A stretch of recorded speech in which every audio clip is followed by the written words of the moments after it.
The Friday আড্ডা presence ছোটদের ঈশবের গল্প। অনর্থ ঘটে যাবার পর সাবধানতা অর্থহীন। জানালার ধারে খাঁচায় আবদ্ধ এক পাখি গান গাইতো রোজ রাত্রে।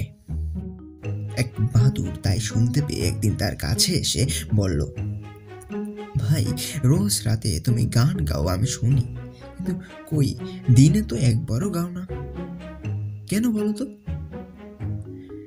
এর কারণ আছে বই কি, খাঁচায় পাখি উত্তরে দিল। একবার গান গাওয়ার সময় তো আমি ধরা পড়ে গিয়ে খাঁচায় আটকে পড়লাম। খুব শিক্ষা হয়ে গেল ভাই, সেই থেকে দিনে গান গাওয়াই আমি একেবারে ছেড়ে দিয়েছি, সাবধান হয়ে গেছি। বাদুড় উত্তরে বলল, তা এখন সাবধান হলে আর কি হবে, বরং সাবধানটা যদি ধরা পড়বার আগে হতে তাহলে লাভ হতো।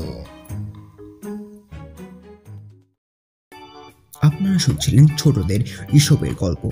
যদি গল্পটি ভালো লেগে থাকে অবশ্যই ভিডিওটিকে লাইক করে দেবেন, আর যদি গল্পটি ভালো না লেগে থাকে অবশ্যই আনলাইক করে কমেন্টে জানিয়ে দিয়ে যাবেন কেন আপনার গল্পটি ভালো লাগেনি, এবং আমাদের চ্যানেলের সাথে যুক্ত হতে চাইলে অবশ্যই চ্যানেলটিকে সাবস্ক্রাইব করে বেল আইকনটি বাজিয়ে দিয়ে যাবেন। ধন্যবাদ।